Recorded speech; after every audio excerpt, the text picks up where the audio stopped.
Maligayang pagbabalik po sa ating YouTube channel mga kaibigan.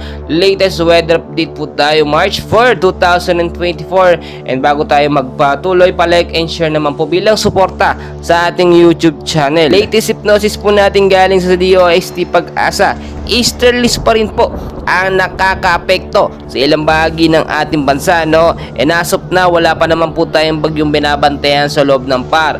Ayan naman po, narito ang forecast weather condition natin. Alamin natin yung mga lugar na apektado ng easterlies. Sa area po ng Cagayan, Isabela, Aurora at Quezon, maulap din po na panahon ng mararanasan dyan ngayong hapon at posibleng hanggang bukas po yan.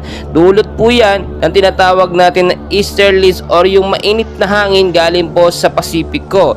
Posible po magkaroon ng isolated light rains, rain showers or thunderstorm sa gabi. So mag-ingat po tayo sa posibleng impact nito, yung pagbabaha po sa mababang lugar, gayon din sa mga landslide prone area sa matataas na lugar. Ugaliin magdala ng payong jacket, kapote kung kayo pilalabas ng inyong mga kabahayan.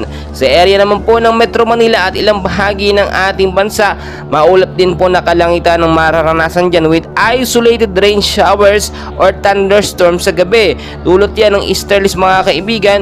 Mag-ingat tayo sa posibleng impact, no, yung pagbabaha kung sakaling magkaroon ng patuloy at malakas sa pag-uulan sa gabi. Mag-ingat din po yung matataas na lugar sa mga landslide, no. Mga kaibigan, lagi ko mong pinapaalala, kahit wala po tayong bagyo na nakapasok sa loob ng ating Philippine Area of Responsibility, dasin pina hindi tayo maghahanda.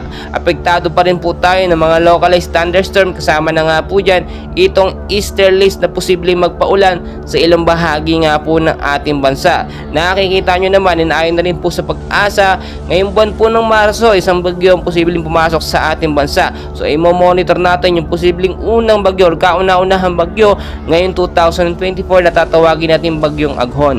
Well mga kaibigan, patuloy ko po kayo update. Please huwag kalimutan mag-like and subscribe for more weather updates. Maraming